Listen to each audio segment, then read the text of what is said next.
one. All right, IU fans, look, Indiana wasn't going to go undefeated, right? Right? I mean, I if mean, you they could had have. if you had that thought, the reality is it's not a possibility anymore. All right, Indiana lost their first game of the season. The sky is falling, right? Is it? Maybe. I don't know. We'll talk about it. Indiana lost at Rutgers by 15 on Saturday, and they've got two big games coming up. Not just one, they've got two big games coming up this week before that Kansas matchup in less than a couple weeks in Lawrence. We're going to dive completely into this IU men's basketball program, talk a little transfer portal on the way, give a shout out to the men's soccer program and women's basketball program on the way too, and so much more here on episode 275 of the Hoosier Sound, where we are the official podcast of Indiana HQ. We're recording this edition of the Hoosier Sound on Monday, December 5th, the last month of the year, 2022. I'm your host, Nathan Christian. Here with me tonight are my normal co-hosts, Matt Lukens and Charlie Mason. Matt, look, Indiana lost Saturday. They lost. Darn, 15-point L at the hands of the Rutgers Scarlet Knights, who lost to Miami in the Big Ten ACC Challenge, a bananas atmosphere in Piscataway, but that doesn't explain a 15-point loss, does it, to Rutgers? Come on, what happened there? It was a lack of shooting, lack of toughness, getting punched in the mouth multiple times and not being able to get back up. And honestly, just a bad game. It happens in college basketball. Teams start to play well, they get in a rhythm, and you can't really do anything or much at all to stop it, right? And you kind of saw that that happen. There are some serious problems from that game. I would like the team to figure out and key in on. The first and foremost being, most people are gonna key on the 3-point shooting, but to me, like, I feel like a lot of the guys that were hitting shots this year just weren't hitting shots in that game outside of Miller Kopp.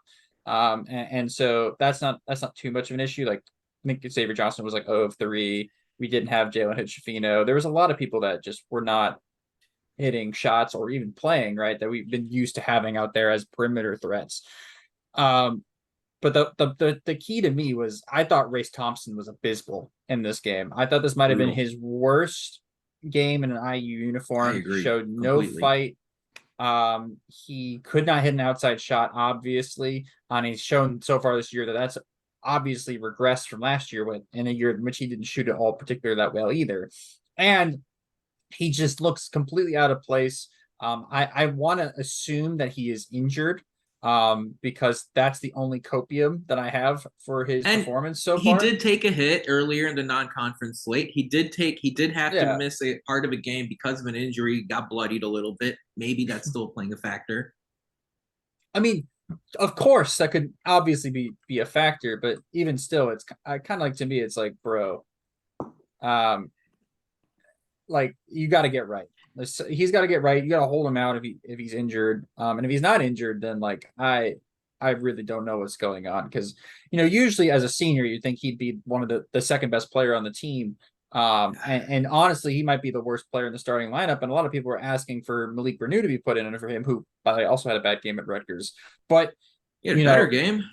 he had a better game than Race did, but that's not saying much, because again, I thought Race was the worst player on the court. So again, like, I expect more from my senior leader. I expect more from Race, and I'm sure he expects more from himself. So I'm just gonna wait here and kind of see how he does over the next couple games. Because look, next game could be a game where he can kind of get back into rhythm, and against Nebraska. We'll talk about them in a minute, and then maybe the biggest game of the season is against Arizona, in Vegas, because that's a team that could very well end up winning the Pac-12. And if IU can have a non-conference win against Arizona, that would do wonders for the resume, which is already pretty decent, but would definitely catapult the resume into a different Oh, tier. So yeah, it's very especially important game to at least play well in and not get ran off the court like we did at Rutgers. well, like I said, if you look at the computers, the expectation is for that Arizona game to be a toss-up. In fact, KenPom favors Indiana by a hair. So that's the curve we're grading Indiana on. And my question for you, Charlie, is you were there in person when Indiana comprehensively beat North Carolina, and I was there Saturday at Rutgers. When you look at this Indiana team, is it as simple as, hey, look, Jalen Hood-Schifino was out. When he returns, the boat stops rocking a little bit? Or is this rebounding issue and this toughness issue and this shot making issue something that you see persisting with this IU team? Well, I think that there is an argument, a simplified kind of point that you said, Jalen Hood-Schifino being gone. I think that threw a wrench into Woodson's game plan. He talked a lot about the combinations and different rotation lineups that we were going to be seeing, that we've already seen this season. And just looking at the minute distribution, 3 guys going for 34 plus minutes is ridiculous. I don't think we've seen that. I don't think we've seen that all year. I hope we don't see that again, because when you're running Trace Jackson Davis until he can't walk anymore, it's not safe. And I don't think it's the strategy that they should have gone with. They knew that the post wasn't working for them. They couldn't get Jackson Davis started. Miller Kopp stepped up, which was good. But I am seeing this persistent, it's kind of nagging at me. IU can't make simple shots. I think in the press conference against post game against North Carolina, Coach Woodson talked about how Malik Renew was missing. I think he used the word bunnies, some bunnies that he usually hits. He wasn't really showing up, and in this game, he kind of repeated that. Race Thompson, who I think I mentioned last time, shouldn't be a starter, or I said people don't think he should be a starter for Malik Renew. I don't know where to go from there. It's the problem of not being able to adjust when people aren't performing. It's game time decisions, and I think that IU struggles with this. And if they don't figure it out, games like Arizona, where they lose if they lose momentum against Arizona, on the road against Kansas, a great organization with an insane fan base, it's going to be very difficult for them to find their feet midway through the game. And IU was in this game too. IU was right there for a big part of it. They went on a 9-0 run. Took the lead in the second they half. were winning 37-35 at one point, I believe. Yep. Mm-hmm. And they threw it all away. And I think a part of that comes from Jalen Hood-Schifino, going back to that main argument, not being there. Trace Jackson Davis looked alone. He looked like a kid on an island. His parents just dropped him off. And Miller Kopp, right? It was 2 against 5. Yeah, Miller Kopp, that was awesome. He was so good. He fell off a little bit in the second half, but he gave IU what they needed to start the game. Yeah. I mean, he single-handedly kept him in there. I mean, he was the only reason why they were even close at halftime. I see Miller Kopp taking 12 shots on that game. He probably should have taken 112 shots. I mean, the fact of the matter is he was the only one who was able to throw it into the ocean. It's like Woodson said. Literally. But I think it stems back to the point guards. Xavier Johnson wasn't really – he was the third leading scorer. He had like 7, 8 points. Trey Galloway didn't really generate much offense. It's players not being able to step up when they're asked to. And if I'm Mike Woodson, I don't know what I'm doing to solve that, because it's simple. It's the fundamentals. It goes back to that every time. Malik Renew not being able to hit a layup or get a rebound. It's Trey Galloway not being able to find Race Thompson down low. And then it's Race Thompson not being able to make the shot when he gets the ball. It's a lot of problems, a lot of tiny mistakes, inconsistencies that I think IU has to figure out before January. They have to, because if they don't, they will get creamed in this year's Big Ten, because there are some competitors. Oh my goodness. Well, that starts as early as Nebraska on Wednesday. I mean, I was there in Piscataway on Saturday, looking at this game from an Indiana HQ perspective. I'm going to do something that I know a lot of IU fans don't like. I'm going to give Rutgers credit. Breaking news. I mean, it was a top 40 basketball team that had a sellout crowd. This was pretty much their flagship home game for the first half of the season, much like the North Carolina game was Indiana's flagship home game for the first half of the season. So every seat was packed. The atmosphere was wonderful. Half the fans were IU fans, in all seriousness, and that created this really hostile, intense atmosphere for both sides, and it reflected on Indiana from the first few minutes. You could tell that they had heavy legs from the jump. And I don't know if it was the North Carolina game and all the adrenaline just kind of wearing off there. And this Rutgers team, look, we see it in the NFL, right? The Kansas City Chiefs have a tough time against the Cincinnati Bengals, and Indiana just seems to have a tough time against the Steve Pikiell Rutgers Scarlet Knights, the way this team is constructed. And by no means are the Indiana basketball Hoosiers the Kansas City Chiefs of the Big Ten, but at the same time, sometimes certain teams, certain defenses, certain players just give you problems. Rutgers is long and Rutgers is physical, almost to a point where they cross the boundary. I mean, we've seen previous Rutgers teams unafraid to get a technical, unafraid to get a flagrant foul because that's their philosophy, and they believe that's their best strategy to win games, and it's worked. Rutgers has made back-to-back NCAA tournaments for the first time in forever, and they're going to be in the mix for an NCAA tournament trip this year. Indiana just did not have it, and the hope here is that rebounding and toughness and strength and all that type of stuff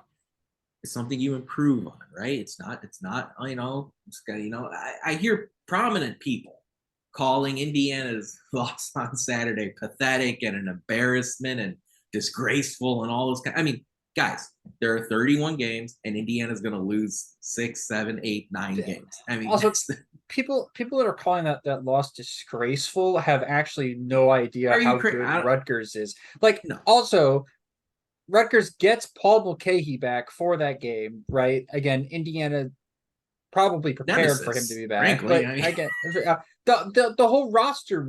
They were so up for that game. Like, you lose road games in college. Like, that's just, you just do. And that's why that Xavier win was so impressive, right? Because we went onto the road to a really good team and beat them in their home environment. Like, you're supposed to win at home in college basketball.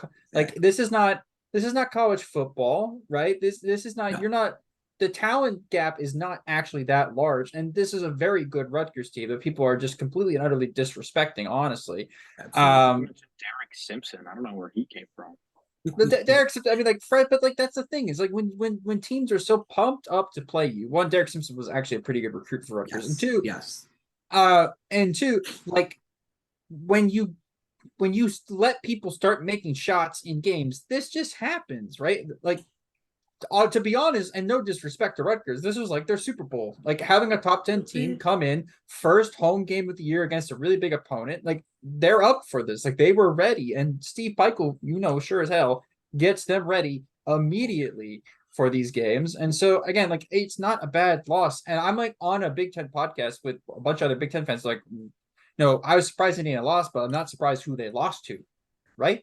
No, and like that's I think people like that need to take that into account. It's that, yes, this is Rutgers, but Rutgers basketball is good now, and honestly, they're a very good program. They were 14-3 at home last year, and they're coming off, by the way, beating Purdue, last year's Purdue team, at home there as well. This is not like a number of other. They won 2 Wisconsin and 1. They beat Ohio 14. State. I think they beat Michigan State by 20 at home last year. They're like 9-3 or something like that against top 25 teams at home in the last 2 years. Like they just beat ranked teams at home. This happens. This happens. And this Rutgers team too. Remember, in this particular game, not only sellout crowd, not only flagship home game in the first half, they're also a little bit more desperate. Remember, they lost to Temple earlier this year. They lost to Miami in the Big Ten ACC Challenge. A little bit more urgency required for Rutgers at this point in the season.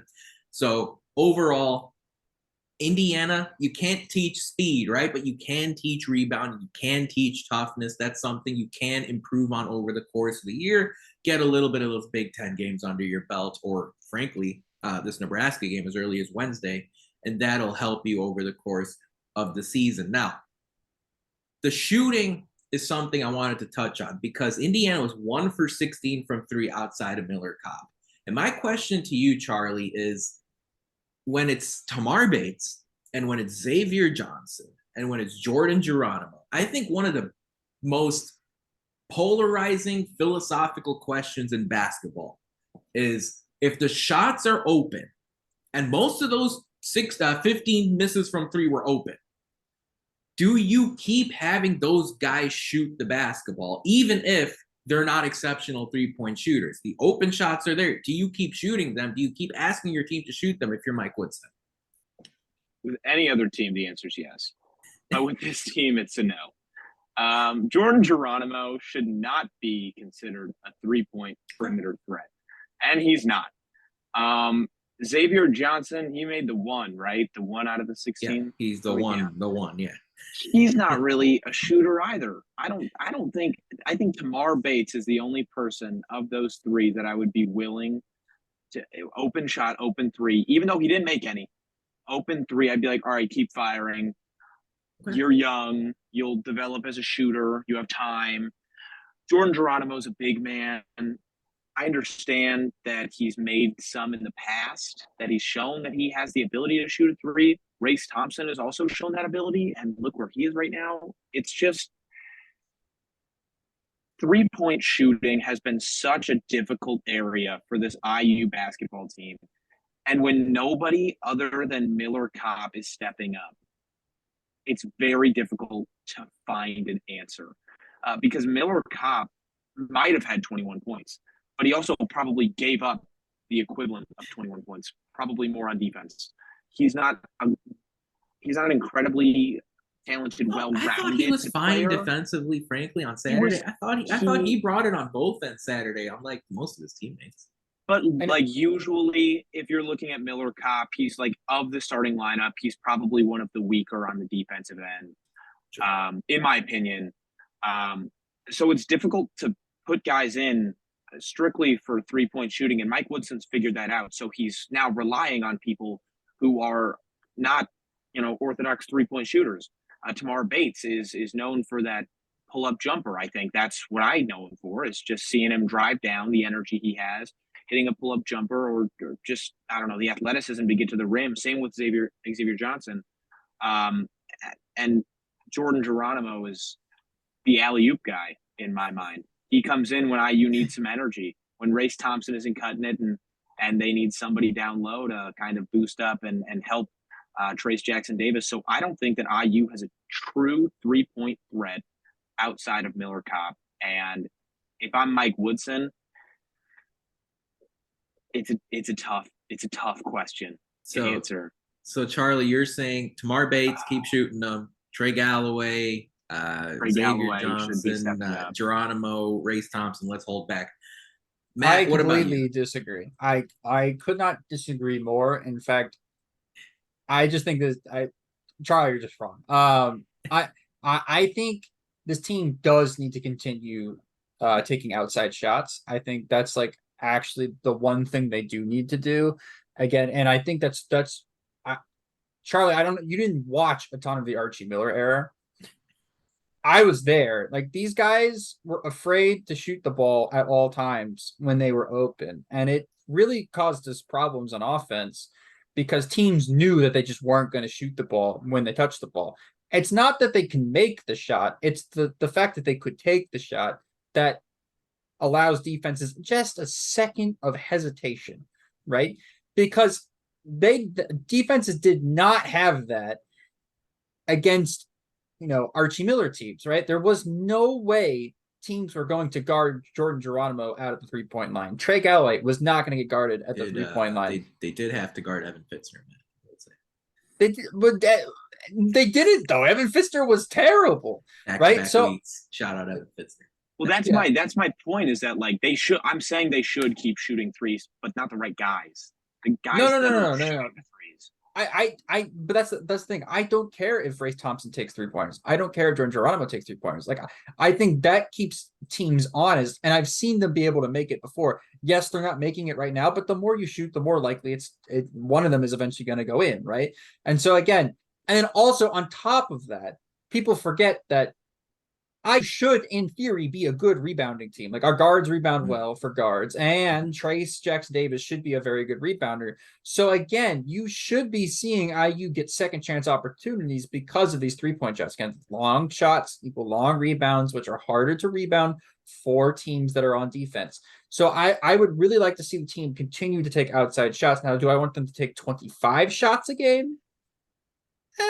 I don't know. I think it's a case-by-case basis. I do. I think it's a case-by-case basis, but I wouldn't particularly expect them to continue. Especially if you're trailing, right? Especially if you're down for most of the game. Even if you're down, like, the only reason why in this game they took those shots, right, was because they literally were getting slaughtered on the inside. Like they were Trace was getting triple quadruple teamed almost inside. So they had to take the outside shot. And you know what? Some games they're gonna make them and they're gonna blow teams like Rutgers out. Rutgers ain't even gonna be able to play defense against them. And other games, they're gonna be close games, and our defense is gonna have to keep us in it, and it's gonna force some players, aka Xavier Johnson, to continue to be a good shooter. And by the way, I think Xavier Johnson is a good shooter, and he's shown that. He's a 40% 3-point shooter last year, right? Or damn near. I think he was like 38 down the stretch. Big Ten play, yeah. I think for the season he was like 38 or something like that. Like 37, but I know Yeah, for a still, fact it's- that after January 1st, 40%. exactly. So again, he's shown he's a good shooter, and honestly, like that was his worst shooting game of the year from the 3-point line. He's been pretty decent so I'll be far honest, this like year. the form looked fine. His typical form, it just It's- they didn't go in. It didn't right? go in, and a lot of our shots just rimmed out. You know what? That's basketball. It happens. You just take the L, you move on. One team wanted it more than you, and they tightened the rims like little shits, and so you weren't able you weren't able to complete the W, and that's fine because you go home and you play Nebraska, who's coming off a big win at Creighton. Oh, yeah. You go home, you play Nebraska, a team that's not gonna have a Cliff Omarui inside, not gonna throw 19 people inside at Trace Jackson Davis, right? They're gonna play up and down with you, and it's a game that you can win pretty handedly, honestly, and IU should win pretty handedly. And then you add the fact that then you go and play an Arizona team that likes to get up and down just like you do. Teams are not going to play like Rutgers. You're not going to run into many teams in the Big Ten alone that play like Rutgers, right? There's very few teams in the NCAA that play defense like they do. It's true. I mean, they're an elite defense, guys. They're I an don't know elite if that's breaking news defense. to some of you listening. They were like number one in 3-point defense this year, I think, in the country. They're like top five sixth in the country per Ken.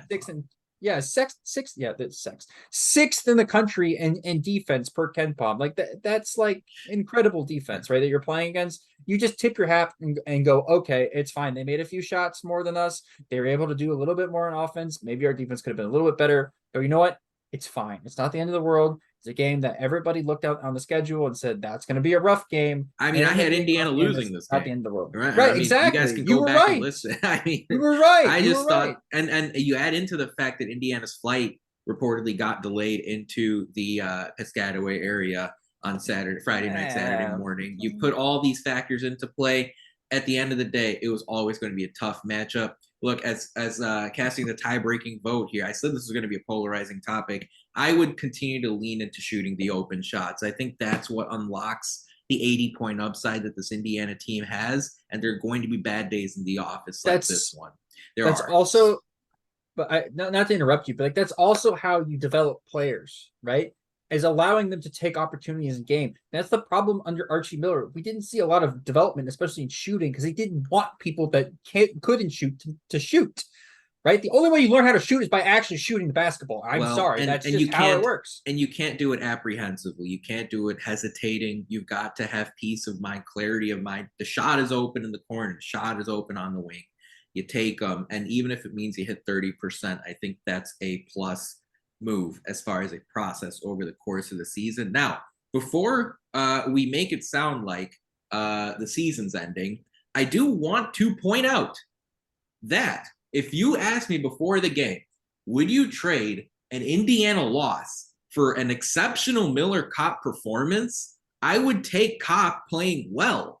And when I saw Miller Kopp look outstanding on Saturday afternoon, all of a sudden, I'm saying a whole new level is available to this IU team. Matt, tell me if I'm exaggerating here, but I think Miller Kopp is the player to focus on most this week as Indiana plays Nebraska and Arizona, because if he can sustain 3-4 games in a row where he's comfortable knocking down 3-4 threes on 40%, I think it's a huge win for this basketball team. I agree. I mean, like, look, IU has a chance to not only go back into the top 10, but like catapult themselves into the top 5 this week. And basically secure that 1 or 2 spot, depending on who you're talking to in the Big Ten. As far as the power rankings go, if they can go and beat these 2 teams this week. Again, Nebraska's coming off a big win, a huge win, and then Arizona's, as according to some people, like our friend Tate Frazier at over on Titus and Tate, like he thinks they're the best team in the country, right? So again, like, and that's not a crazy opinion either. Like they're a deep team that can score in many different ways and do many different things. If IU can beat them, play very good defense against them, which they should be able to do, by the way. All of a sudden, people are going to start paying attention even more than what they already are. And Charlie, as I ask you, I know you're there frequently covering games for us for Indiana HQ at Assembly Hall, and you're going to be there again on Wednesday night. I mean, Miller Kopp on the court, off the court, his effectiveness this year, 52% from 3. That's a huge boost to this team. How sustainable do you think Kopp's performance is? Obviously, 52% is ridiculous to ask, but is he someone that you can see playing a key role for Indiana offensively from now until March Madness? That's a long time. And he just started stepping up. So let's give it a week or two before we jump to that question. But I will say this, Miller Kopp, I don't know why the spotlight was on him. I don't know what clicked for him against Rutgers. Maybe it was Jalen Hood-Schifino not being there. Maybe it was Xavier Johnson dishing him the ball instead of Jalen Hood-Schifino dishing somebody else the ball. It could have been a variety of things. Maybe he was just feeling it. But Miller Kopp being able to perform effectively depends on, I think, 2 things. The first being his confidence, which is key, obviously, when you're shooting. If he keeps shooting like this, though, I'm scared that he's going to fall into like a rhythm where he feels too much pressure put on him. If you're Mike Woodson and you see him making 3, 4 threes, you're like, hey, dude, bump that up to 5, 6, 7. Why not? Keep shooting. You're shooting 52%. The thing about Miller Kopp is that he's shooting 52%. And then you look at the shot attempts, and he's a very conservative 3-point shooter, which is why his percentage is so high, which it's like, obviously, like that's how it works. But if you start asking these big numbers from Miller Kopp, I'm scared that 3-point percentage is going to go down.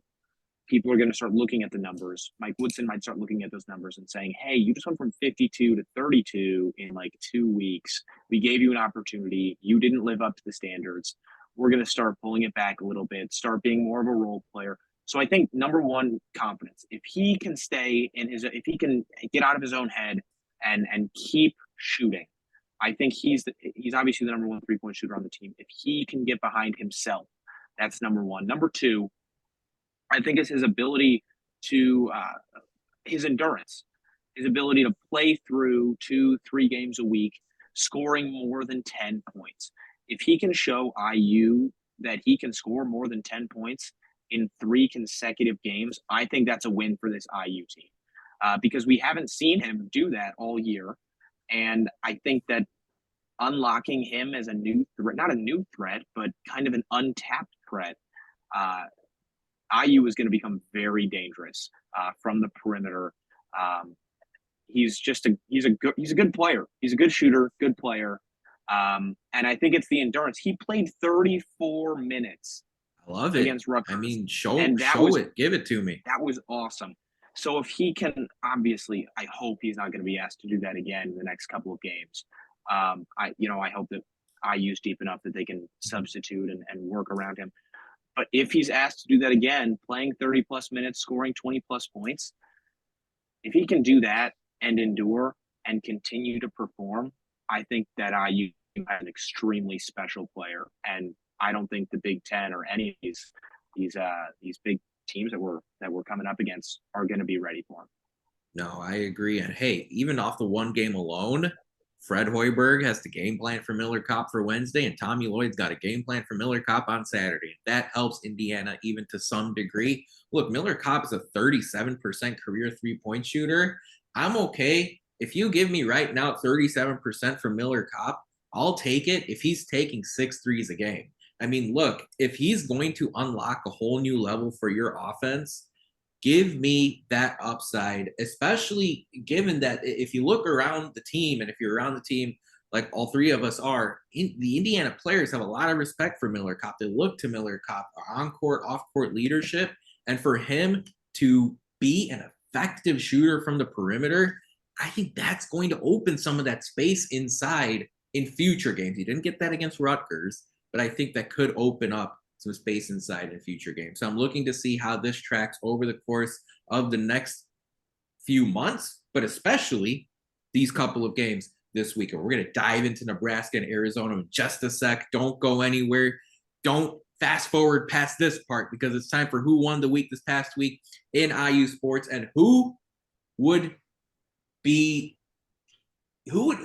surprised that the Indiana men's soccer team made a College Cup? No one. Who would be surprised that Indiana women's basketball continues to be undefeated? Absolutely no one. But IU men's soccer and IU women's basketball win the week for us once again. The men's soccer team knocks off number 12 UNC Greensboro on the road to advance to the College Cup. The Hoosiers won 2-0 on Saturday. It overlapped a little bit, that IU Rutgers men's basketball game on Saturday. Indiana will play Pittsburgh in the College Cup in the NCAA tournament semifinals. That will all take place at the Wake Med Soccer Park in Cary, North Carolina. Indiana has an 8:30 p.m. Eastern kickoff in Cary in the national semifinal. Maulun Gumbale and Sam Sarver scored the goals for the Hoosiers, and now IU will take on the Demon Deacons as far as the national semifinal is concerned. What a wonderful, wonderful performance for the Hoosiers there. It's Todd Yeagley's 5th trip to the College Cup since 2012, when IU won their last national title. No NCAA Division I men's soccer coach has been to more College Cups in that span. The women's basketball team continues to move right along. Now, it wasn't sexy. All right, Indiana had a tough time against Illinois on Sunday, but what they can say is that they came away with a victory. And after this is on the heels of their Big Ten ACC Challenge domination over North Carolina in Bloomington.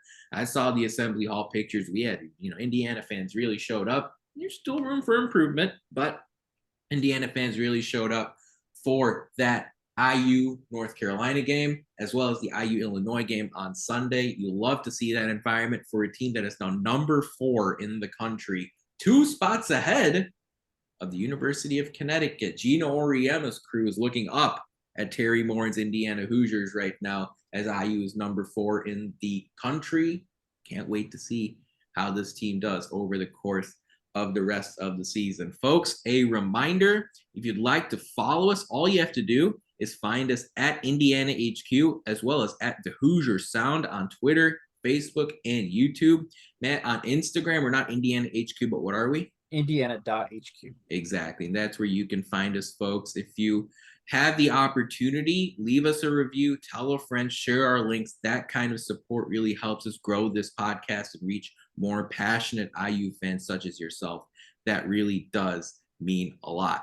Now, the Hoosiers take on the Nebraska Cornhuskers Wednesday at 8:30 p.m. Eastern on Big Ten Network. Kevin Kugler and Stephen Bardo will be on the call. Nebraska probably was looked at as a pretty easy win on this Indiana schedule until Sunday, when, probably in a blessing in disguise for Indiana, Nebraska went to Creighton and won, and now clearly the Huskers are on the Hoosiers' radar. Make no mistake about that. Ken Pom has Nebraska 78th in the country. Their offense ranked number 98. Their defense up to number 71 in college basketball. Not too shabby for a team that was projected to finish 14th, dead last, in the Big Ten before the season started, because Bryce McGowan's and Alonzo Verge moved on. However, they've got a 7-man rotation that's pretty feisty. As you can see, this is a team that not only beat Creighton on Sunday, but has won 3 straight games against high major opponents, Florida State, Boston College, and the Creighton Blue Jays. And Charlie, as I look at this game Wednesday night, there's no question about it. Indiana won't be able to overlook this Nebraska team, because the fact of the matter is the Huskers went on the road and got a top 10 win, and they're on a 3-game winning streak. My question to you is this. On the heels of that Rutgers loss, does Indiana need to focus mostly on themselves, or do they really need to dig into the X's and O's and figure out where the strengths and weaknesses are with the Nebraska Cornhuskers? I think that IU needs to focus on themselves. I do see you made a lot of good points. I do think that Nebraska is going to be a bit more of a threat than coming into the season. That's a good point. And obviously, don't throw away the game plan. Don't or not the game plan, but don't like ignore what Nebraska's doing. Still scout. Make sure that you're analyzing the team.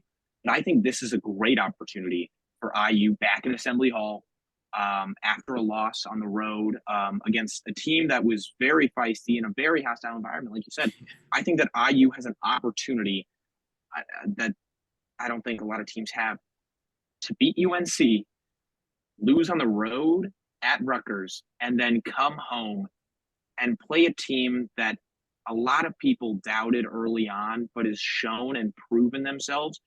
What's turned from a game that nobody was going to watch has now turned into a game that people are going to be looking at as a test for the Hoosiers. And if I'm Mike Woodson, if I'm IU, I'm taking this as an opportunity to let everybody build the hype around this Nebraska game. Oh yeah, Nebraska's incredible. Like, let them know, wow, they're coming off a great win. That's awesome. And use that as an opportunity to show off what you've been working on. Obviously, you have to get ahead before you try anything crazy, new rotation, stuff like that. Do what's working first. But then you take an opportunity to switch up the rotations. Again, maybe not starting Race Thompson, which isn't a crazy thing to do. But you have a little freedom here at home, coming off of a loss that was not devastating, but eye-opening against it. And now you're going up against a team that is in a similar position that you were in a week ago. So I see this as an opportunity for IU to calm down, not forget what happened at Rutgers, but kind of put it behind them for a second. Take everything that they did wrong, throw it on the ground, mix it up, and turn it into something that they can use against this Nebraska team. So. Now, Nebraska is 6-3 this year. Just FYI, folks, the official word on Jalen Hood-Schifino is day-to-day with back soreness. If you put a gun to my head, I would say he does play for Indiana against Nebraska on Wednesday. Matt, I know we've talked about Nebraska a lot over the last few years, and they do have some holdovers. We do have C.J. Wilcher still there. Keisei Tominaga comes off the bench. Wilhelm Breidenbach is a 4-star true freshman in the same class as Bryce McGowan's. Sam Griesel, he's a newcomer that's really impressing right now for the Huskers. Emmanuel Bondumel, Derek Walker, another forward that comes over from last season for Nebraska. This is a decent team. Where are the weaknesses for the Cornhuskers, and who's a Hoosier you're looking to step up on Wednesday night? So they play about 8-9 guys when they're fully healthy. The thing about Nebraska is there's 2 guys that carry this team. All right, there's a bunch of guys that are like average about 10 points per game, but there's really 2 guys that absolutely carry this team. And that's Sam Griesel, like Diesel, and Derek Walker, their forward. Derek Walker is very decent.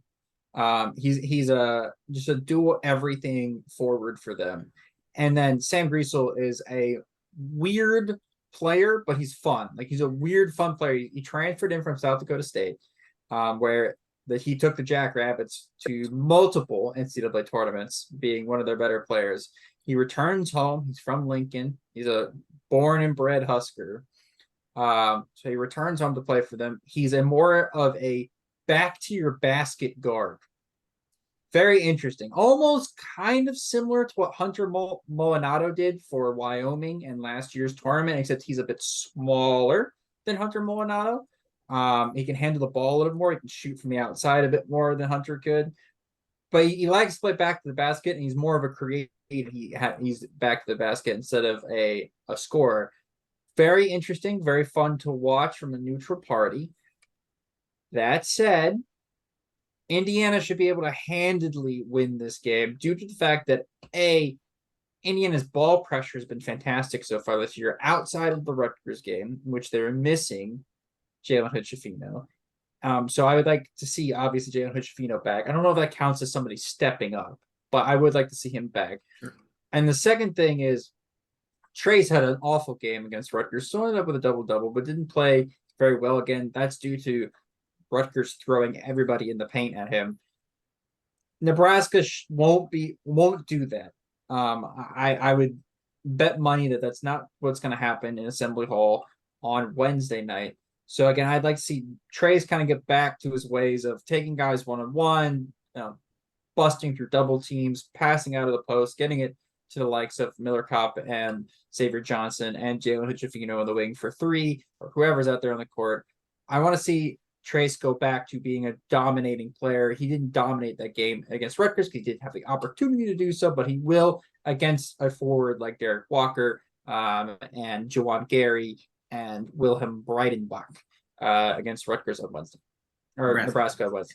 So. And I think that's a really good point you made, because if Indiana doesn't bring that toughness on the glass, Nebraska has guys that will make you pay. Now, one thing I did notice about the Huskers, which is interesting, this season, they're playing at a much slower pace than they did last year. In 2021-22, they were one of the fastest teams in the country as far as getting up and down the floor. This year, they've dialed it back just a little. So that's something new that Mike Woodson and the staff will have to game plan for. And another thing that really made a difference to me is that Walker, he's only been with the Huskers for the last 4 games. But even after that fact, Nebraska still turns the ball over a lot. And in fact, against Memphis a couple of weeks ago, they turned it over 20 times in a loss. Even when they beat Florida State, they turned it over 14 times. And that's with a team that plays a little bit slower. So I want to see Indiana's ball hawkers on defense get the hands on in the passing lanes, get those deflections. Xavier Johnson, how about Trey Galloway, right? Make sure he helps bring the energy to Assembly Hall on Wednesday night. I want to see Jordan Geronimo disrupt when he's on the court. And I think that combination of things will help Indiana take care of business against the Nebraska Cornhuskers. But make no mistake, I think at the end of the season, Nebraska will not finish last in the conference. And this will be a good opportunity for IU to take a step forward here and get that nasty taste out of their mouth after losing to Rutgers on Saturday evening. Now, Charlie, I'm going to ask you this question. It's time to predict the result of this game. KenPom is Indiana beating Nebraska 73-60 at Assembly Hall on Wednesday. You can expect the Hoosiers to be about a 12, 13-point favorite on Wednesday night. Who do you have winning this game, Charlie, and by how much? I have IU winning, and I'm going to go 70-58. Okay.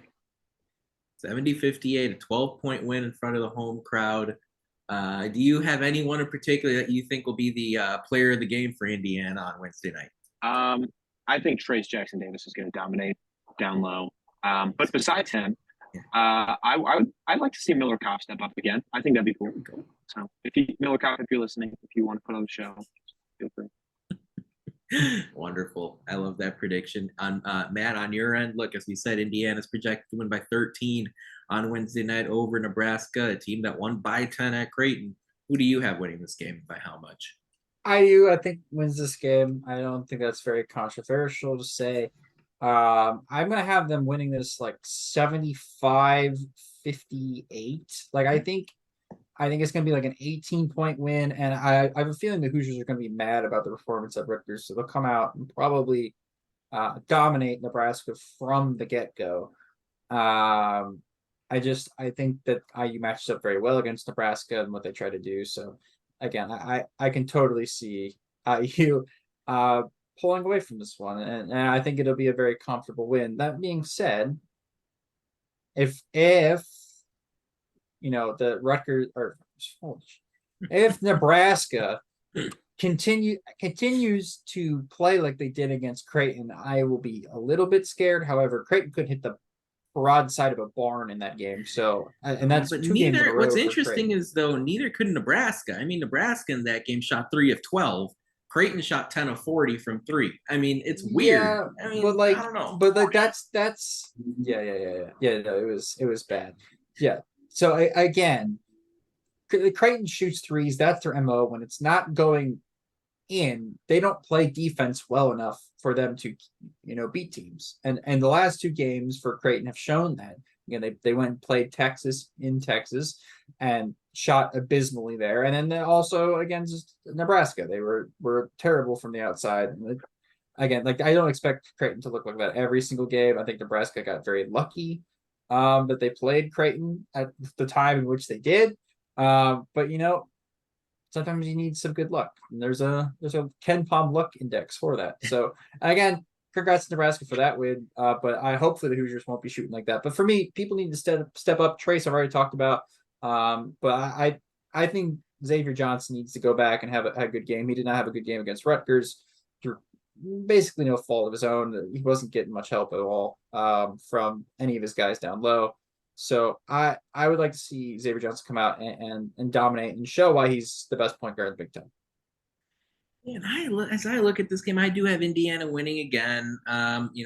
Different from my Rutgers prediction on Sunday, but I do think Nebraska covers. I just have a feeling this game's going to be a little bit of a lull for both teams. Nebraska's been on the road here. Indiana, it's a midweek home game against Nebraska. I'm a little nervous just about the the bullets firing from the holster. I think Indiana's going to be a little, I don't know, it's a little bit of a lull. I saw that lack of energy on Saturday. I think Indiana will do all right at the end of the day. I have Indiana winning this game 70-61.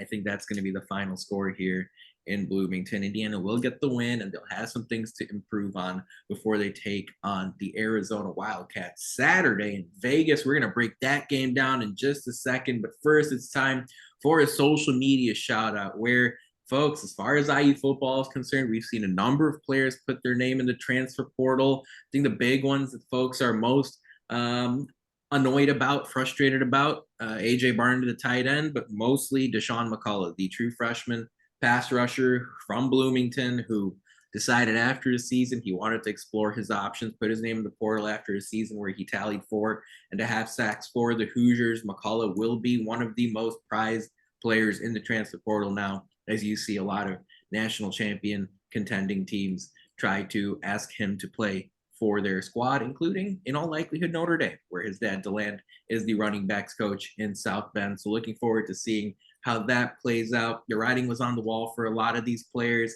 Matt, I know you have some thoughts as far as the transfer portal. Look, Indiana did announce the hiring of Wisconsin offensive line coach Bob Bostad. We talked about how Tom Allen needs good assistance. Bostad seems like someone who knows what he's doing as far as coaching in the offensive line. Rod Carey staying on as an assistant. But Matt, the world of the transfer portal, it was opened earlier today.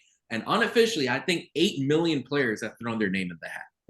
Yeah, unofficially, that's probably correct. Like a lot of Hoosiers in the portal. I know for me, I'm just alarmed by what this team is going to be missing next year.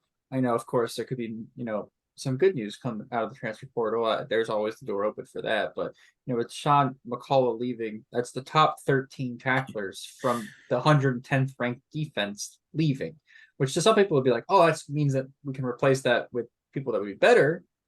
But it's like we don't really have those people on the roster to do so. And again, you're losing your most talented piece on that side of the ball as well, or more than likely losing. It's not official that he will leave. Like people can take their names out of the pool, right? That's entirely possible. But again, it just really sucks because I was looking forward to seeing somebody like Deshaun McCullough grow up and continue at IU.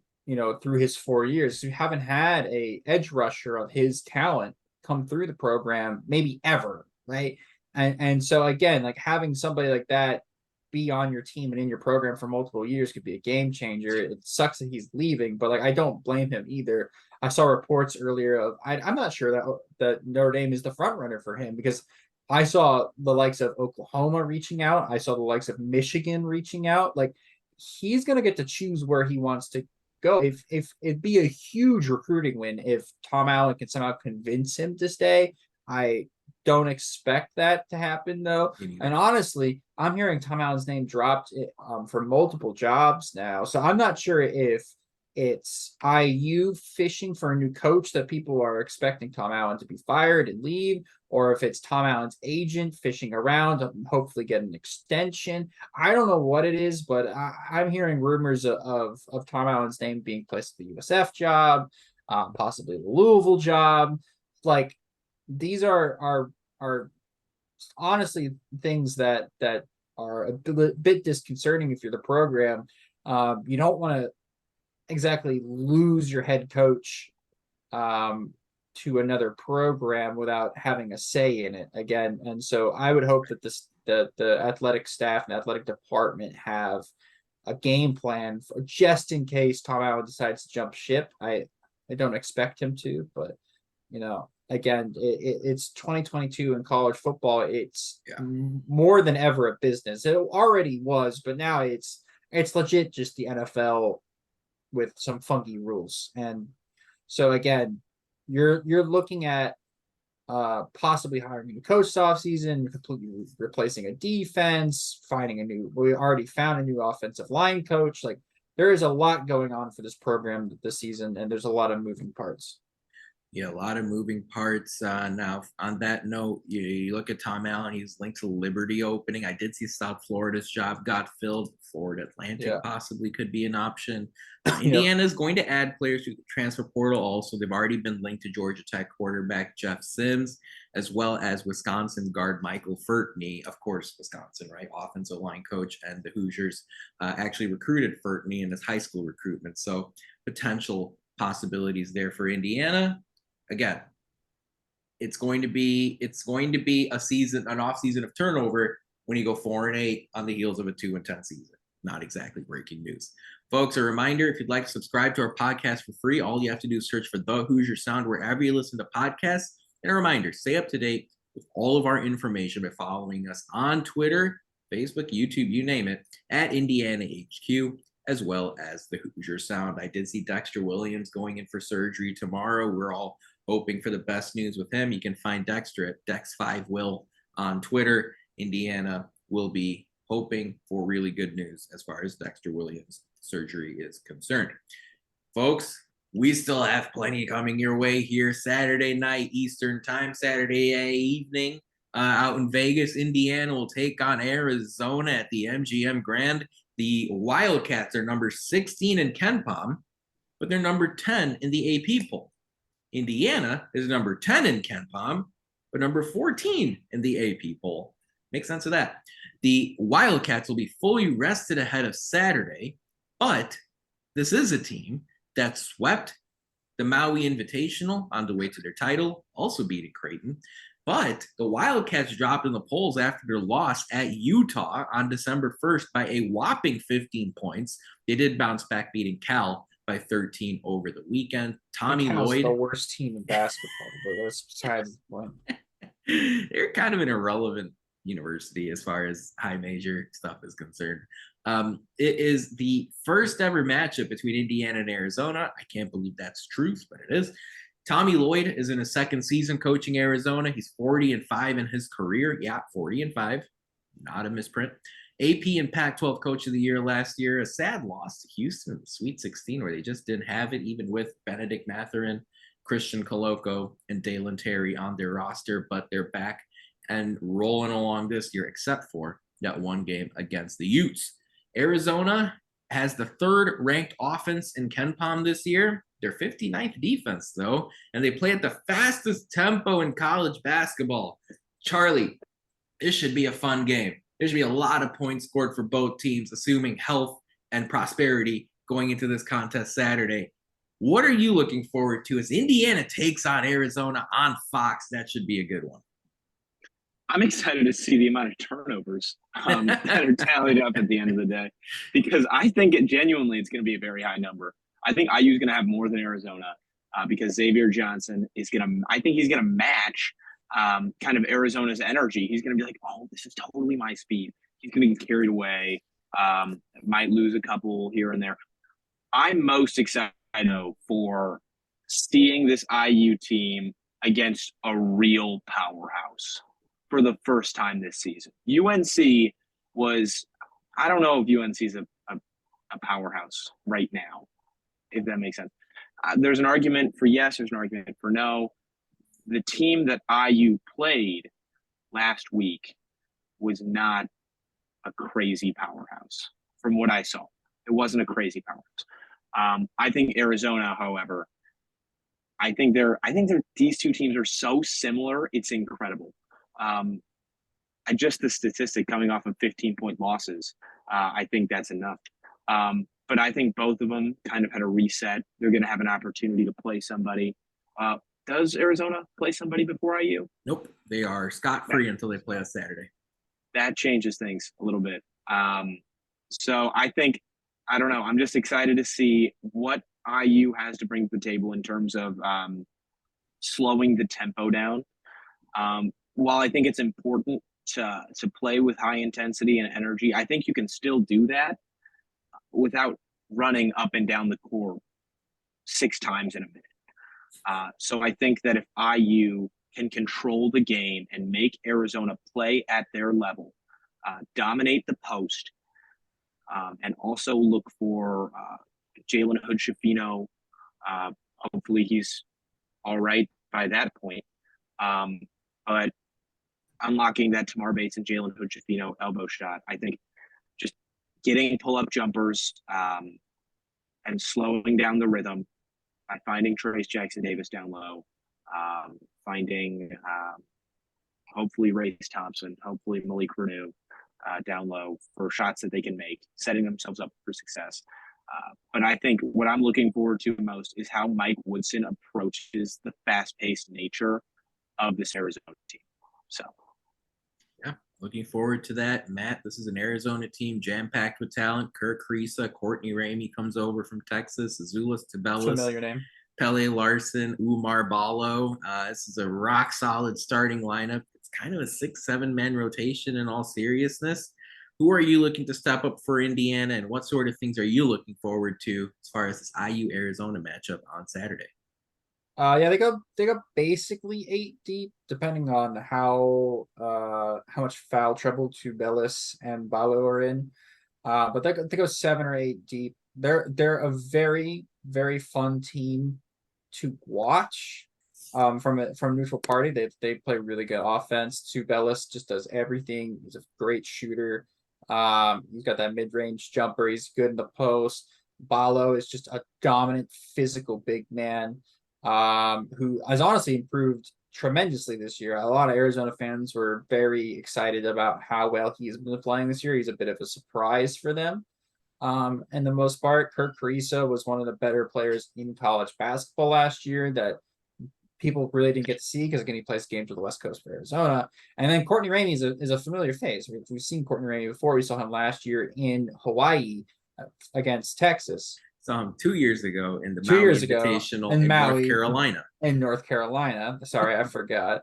But then did we play Courtney Ramey last year too? I thought we played. No, we didn't play Texas last year. I'm confusing my years.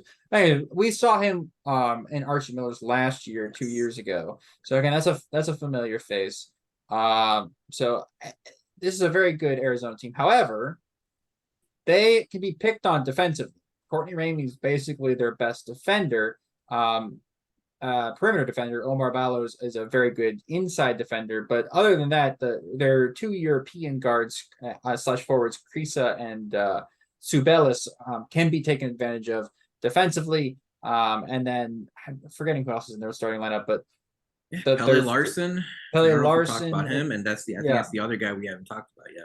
Yeah, Pele Larson is very, they're pickable on, right? Like you can bully them and score on them. It's just this is going to be a test of Indiana's defense. So again, I want to see Trace dominate still, but I think the honest answer here is I need one of Malik Renew or Race Thompson at the 4 to have a crazy game. Like they need to have a very good defensive game. They need to bring the energy. They need to be able to guard multiple different guys. Like they're going to be switched onto Tubelis at times. They're going to be switched onto Omar Ballo at times. So they're going to need 2 very different styles of play. They're going to be able to need to guard at a high level if Indiana's going to win this game. I think Indiana will end up winning this game in Vegas. in a very close game and about an instant classic. It's probably going to be like a 2-3 point game, shooting free throws at the end. But again, Tommy Lloyd's one of the best coaches in the country. I was surprised that he ended up at Arizona. I thought he was going to end up at like Kansas or something eventually, or maybe even take over the Gonzaga job once Mark Few was done. But he's doing so well with Arizona. I don't ever see him leaving, honestly. So again, I'm excited for this game though, because this is a huge test for IU. And if you lose this game, it's not the end of the world, right? I don't think it's in the world. You lose to a very good Arizona team in Vegas. It's basically home court advantage. It's like 4 hours away from their campus or whatever, right? Like it's not too far. Whereas, all the Indiana fans are having to travel out there, but at the same time, we'll see. It's a big game and it's a neutral court, so there's no home cooking in this game. It's not gonna be like Rutgers, not gonna be used to the rims and the ball. Like both teams are going to be able to go at each other, and it'll feel like a tournament game for the team that's going to hopefully go deep in the tournament. It's going to feel like an Elite Eight type game, if you ask me. Exactly. I mean, we're talking about a Vegas location, though, that Arizona's played in a little bit before. Pac-12 championship, neutral site events. Arizona's played there. Indiana hasn't played there, so I'm hoping to see Indiana fans travel quite a bit over to the MGM Grand. For some reason, I think Arizona's already played there this year. I'm trying to remember. You can check that as we go through this, but I'm really leaning into Indiana's depth in this game. You were talking about Arizona's issues with foul trouble. 3 of their guys essentially average 3 fouls per game, but that's over the course of the entire season. And Indiana is really good at getting teams in foul trouble. It happened against North Carolina. It happened against Rutgers. And that's exactly what you want to see Indiana do. And that's even with a couple of games where I feel like the referees haven't called enough infractions on the opposing team, whether it was on North Carolina or on the Rutgers Scarlet Knights. So if Indiana gets some favorable officiating as well, Tommy Lloyd could be stripped down to some seldom used players over the course of the 40 minutes in Vegas. I'm excited. I'm interested to see how that's going to work out. So a lot to digest as far as this Indiana-Arizona matchup. Indiana, the numbers suggest, of course, we'll see what happens in the contest, that Indiana should be able to turn Arizona over a little bit. It was interesting to see that Utah's combo guard, Rollie Worster, had 12 points, 11 rebounds, 9 assists in Utah's upset win over Arizona. Maybe that's an indication that a Jalen Hood-Schifino or a Xavier Johnson should have a big game against the Wildcats. So when you see all of that, Charlie, Indiana, Arizona, it's going to be high scoring. Ken Pom says Indiana's got a narrow chance of winning this one, winning this one by a narrow margin, I should say, an 80-79 prediction from the computers here on this Monday night. Who do you think wins the Indiana-Arizona game on Saturday, and by how much? Oh, man. I think it's going to be a momentum-based game. It's whoever feels it, whoever doesn't. I'm going to go Arizona. I think Arizona is going to get ahead early. I don't know why. I just have a gut feeling. I'm going to go score 82-78 Arizona. All right. So, hey, at a bare minimum, Indiana plays sort of close, hangs in there. It's not the 15-point margin like we saw on Saturday against Rutgers.